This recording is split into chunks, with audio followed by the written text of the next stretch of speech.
Hey guys, apologies for the noises over here. I'm doing laundry.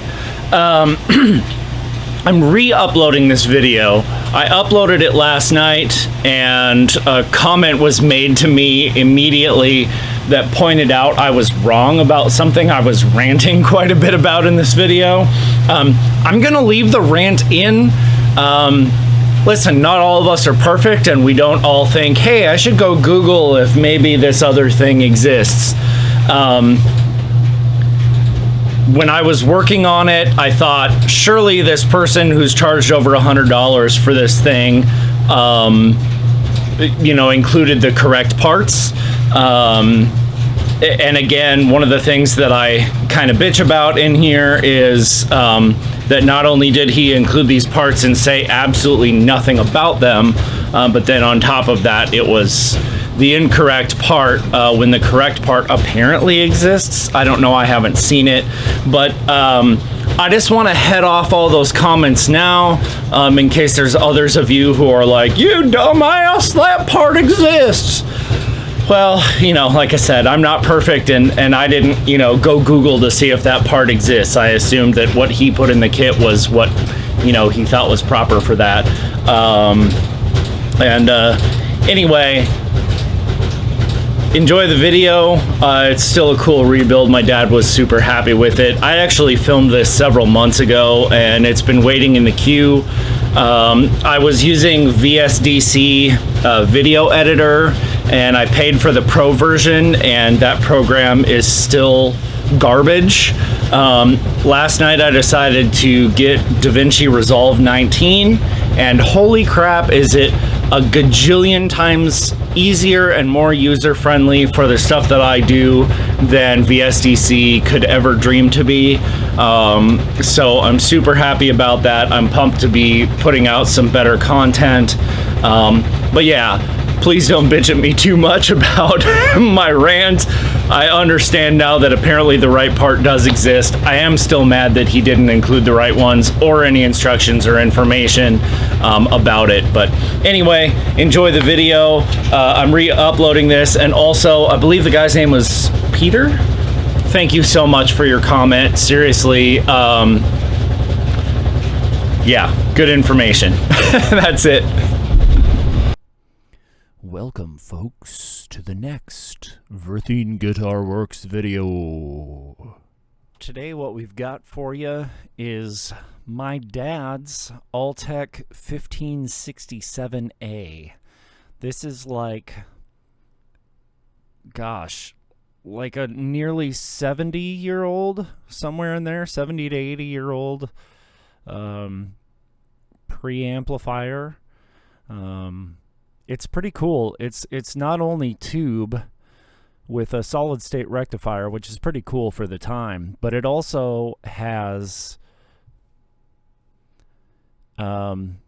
transformers that have different gain structures, essentially, so that you can model each channel for what you're going to be using it for, which is really neat.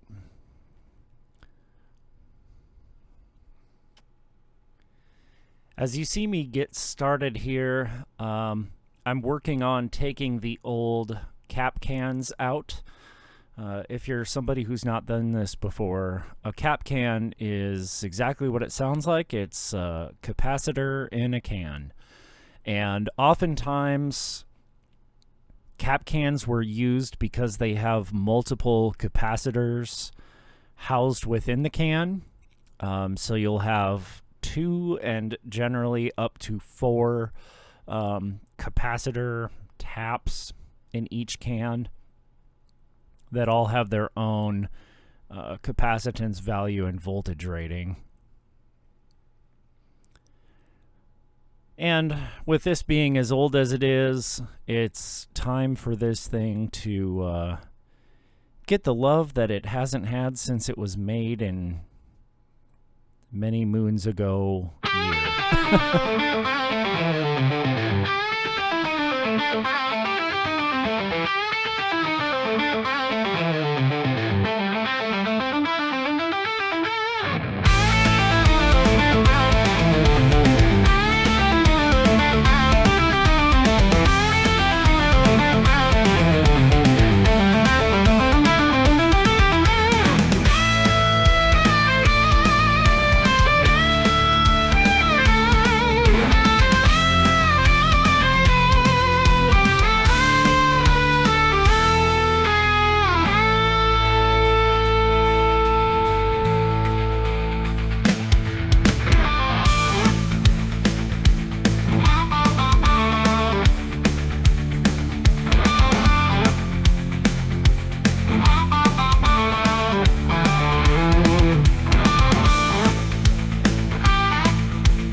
So what you're seeing here now is I'm coming over to my little pull-out shelf thingy here, and I'm using my heat gun to heat up the inside of this can cap to get the innards out of it.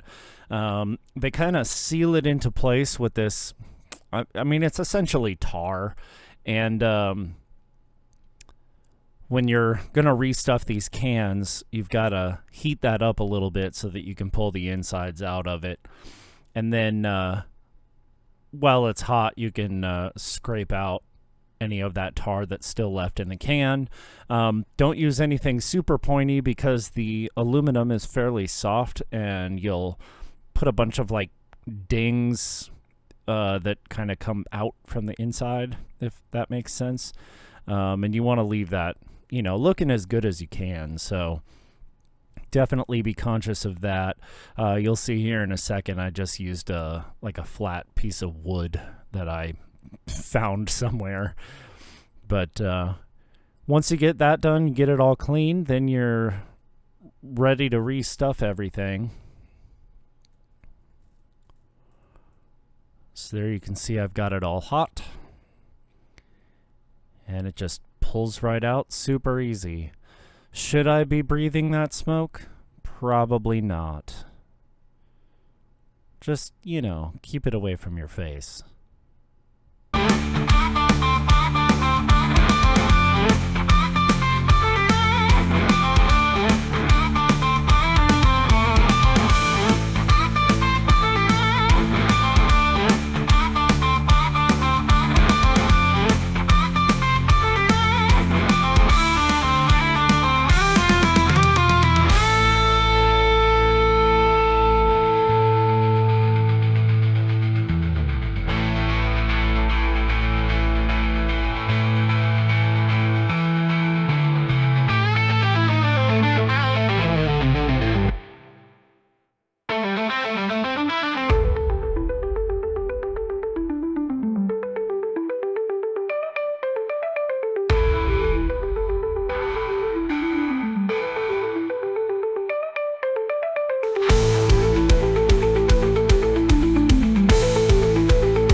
So this is kind of interesting.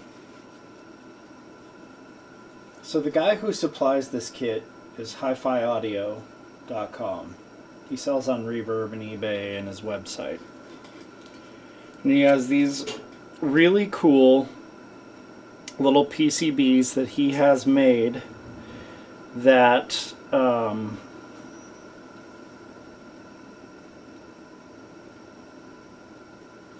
sorry, I was reading text.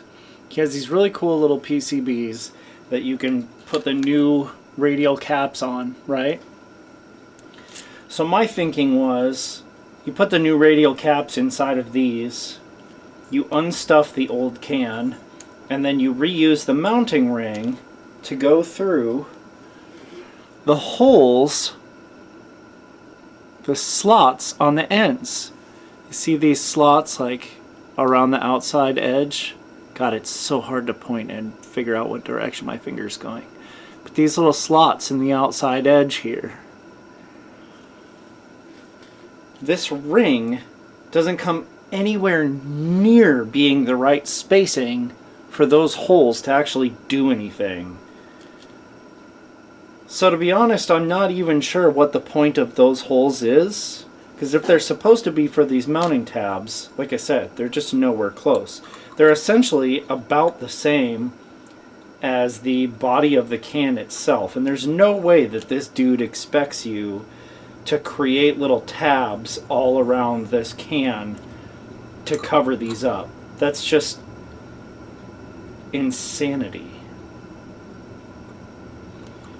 So I'm going to do a little bit of thinking here. But I think that these are just going to have to mount in the old space, and the wires are going to have to go in here. And these will just be open to the elements in the back. The reason I don't like that is because there's connections here for other capacitors.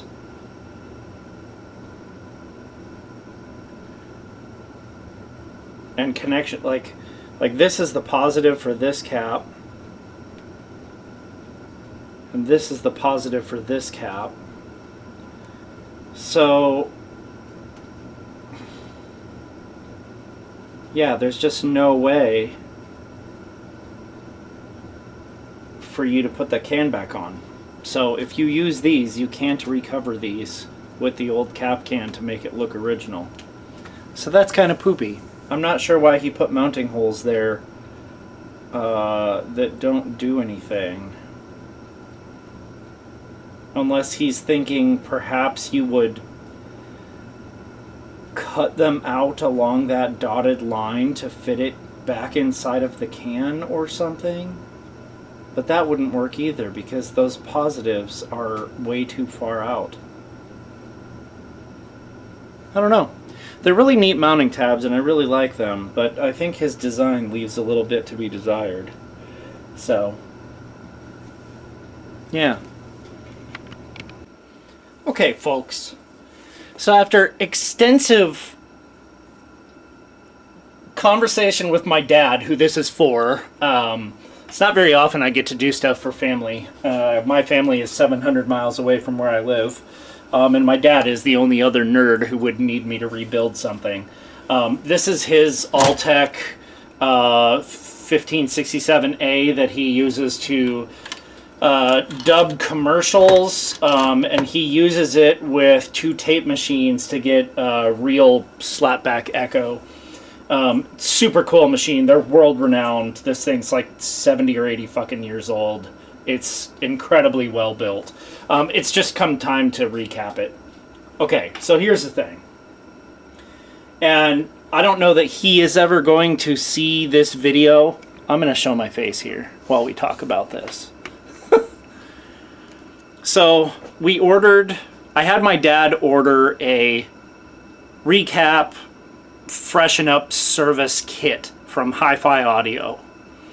And I was really excited about this kit because it includes these PCBs that go in place of the old cap cans, so you don't have to like do all the annoying restuffing bullshit that anybody who's done this kind of work has had to do before, which is awesome. Huge kudos to this guy for doing this. However, they're designed like shit. Okay. So, what you would have just seen in the last clip, which I'm going to leave in, because nobody who's watching that clip is going to know till they get to now that I'm not going to be able to restuff these cans. So, I pulled apart that can, and my thought was that the slots that are on the outsides of these were going to key in with the original lock ring, which I seem to have misplaced now. I figured that the tabs of the original lock ring were going to go through those so that you could, you know, put the old cap can up with this in it, have the new caps going into this like this, and it would mount inside of it like this. So it would look original, but it would be the new caps on this inside of this can. Except that you can't do that, because the tabs in the lock ring do not line up with this. Now here's a secondary problem, because if you look at this part really closely, you may think to yourself, Well, there's those tabs around the outside. Couldn't you just, you know, maybe make some tabs in the outside of this, because it's about exactly the same diameter as the body of this. No, you can't, because if you look at this, this is a positive. In fact, both of these are. He made it for two different widths of leads, either 3.5 millimeter or 5 millimeter. Each of these 4 caps on here has a trace on the board that comes out to one of these 4 traces, these through-hole plated traces, here, here, here, and here, right? Those are right up next to that. So not only could you not use this, but the hole in the chassis is basically the exact same width as the space between there and there. Again, sorry, doing this backwards totally weirds my brain out. There and there, right? So when I set this up into the mounting hole on the chassis, here, let me show you. So the mounting hole is down here. If I set this up into place, those pads are almost touching the chassis. And those are the positives of filter caps. So while I get the idea, and that's really cool, I'm not exactly sure why he would have through-hole plated holes for the positives of these caps that are like fractions of a millimeter away from the hole that this is supposed to mount into. So, again, I don't know if the guy who designed these is ever going to see this, but if you are, dude, you need to change this, because this is not a good design. It's like a really, really good idea. I absolutely love the idea. That's part of the reason I had my dad order this kit and have it sent to me, was because I was super excited about this really easy way to stuff new cans. But in practice, it doesn't actually work the way that you think it's going to. Beyond that, the instructions, which this guy hoards as if they're the Dead Sea Scrolls and he's the only person who has access to them, are both basic enough that they're essentially for beginners who don't understand electronics at all, which is fine. I suppose there's people out there who are doing their own restorations for the first time. But secondarily, he ships these with these kits now, and there is zero information in any of the instructions about the existence of these new PCB plates that he has had made for these kits. So I had to figure all this out on my own and be annoyed about it the entire time. It was a big waste of my shop time sitting here when I should have been getting shit done. So, what I'm going to do, he sent hardware screws along with this. I am going to mount this new cap inside the chassis using that original hole. Let me show this to you here. That's the annoying thing about working on this, is that falls down every 2 seconds. I'm going to mount this from the inside into that hole. And in order to make sure that none of these positives are touching the chassis underneath it, I'm going to put washers in between the chassis and this plate to space this up off of the chassis so that the positives cannot contact the chassis. I shouldn't have to do that. The design is bad and it needs to be changed. That's it. and I know, again, it's so hard. Like, I don't mean any ill will towards this guy. He puts together great kits. All the components he sent with it are, you know, high quality Nichicon caps, you know, all that. His instructions are actually really good. I appreciate that. But if you're going to go through the trouble of designing this or having somebody design this, it should be right, and you should test it, and you should make sure that it works, and you should include instructions for it. If you're not going to do any of that stuff, then there's not really any point in having these made and sending them along in kits. Rant over. I'm going to get back to work.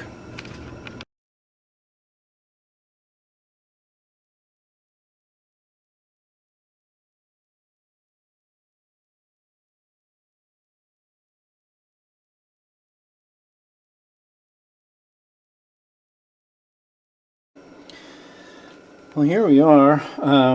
Still got quite a lot of work to do. I'm not looking forward to this can in particular, and I'm going to pull out the selenium rectifier, and this kit came with some diodes and terminal strips, so I can replace that. But I still got these, a couple up here to replace. But just thought I'd show you what I got done in here. There's so many things that went to ground on this particular one that I added. There's a little via in here, and if you put in that little jumper, it connects that via to ground. I don't know why you would do that, but back to the design thing. But I added a terminal strip here so that all the grounds that are coming from back here can just go right to there. And then all of the like cathode grounds and things like that that are coming from the tube sockets are all going to the center here. I reused the lead from this one. This one was going to be too short, so I just used some bare copper wire. It's like, I think it's 18 or 16 gauge, something like that.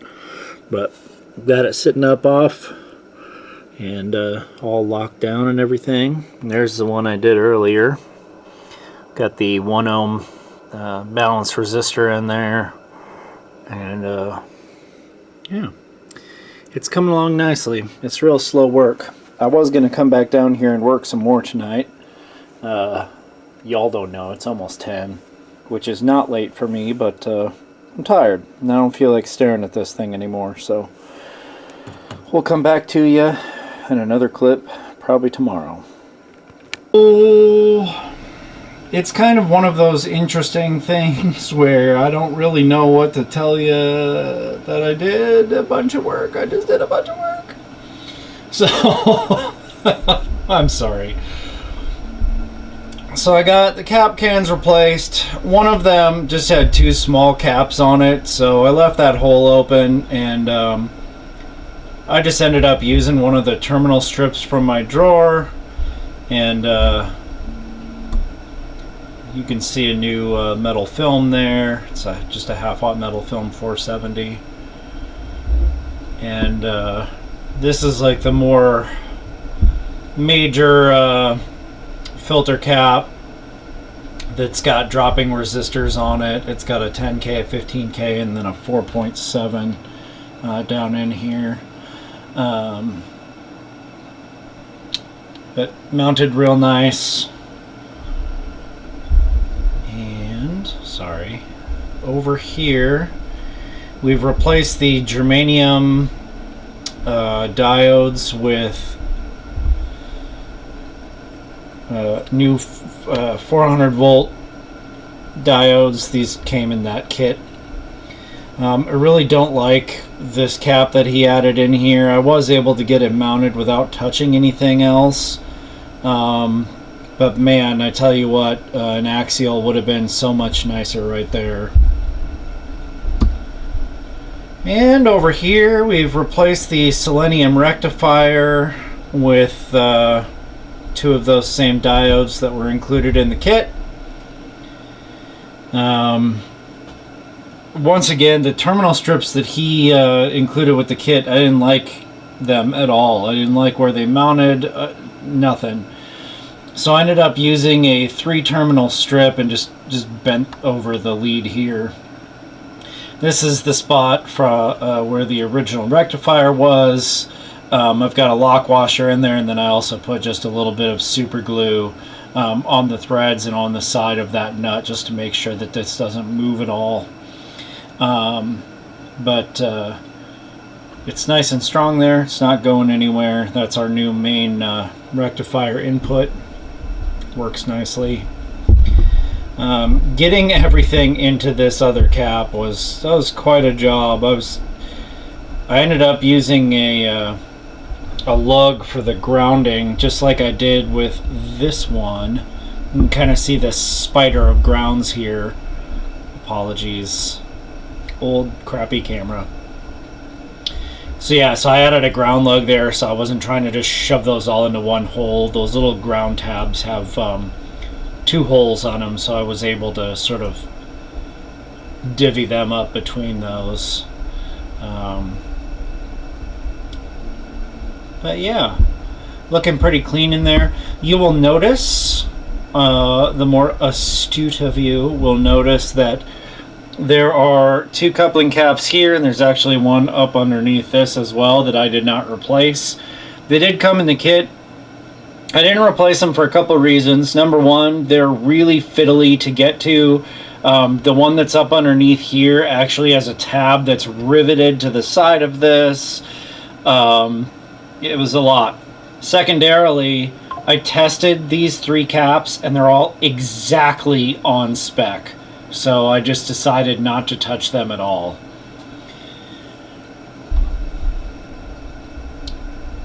I did pull the backs off of a couple of the potentiometers. They don't have any holes in them for you to clean.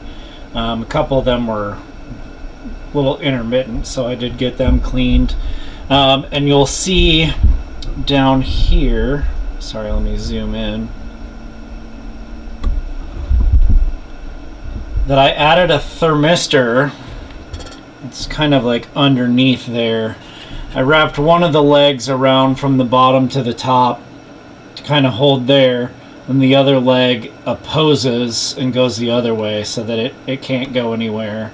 It's mounted in there good. I've got a heat shrink going all the way to this other lead so it can't, you know, be making contact and, you know, none of that stuff. So yeah, we've got a new thermistor in there, so it's a nice soft start for the tubes and everything in this.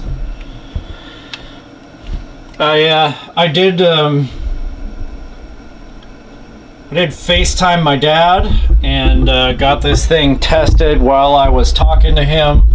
The connections on the back are a little bit weird and I wasn't sure what to do, so I just called my dad since this is his unit. But yeah, all the channels work. Everything sounded really good. He's gonna do some more ads and recording on it at his studio up in Minnesota. So pretty cool unit, and I'm pumped that I just am finally done with it. That's it, guys. Later.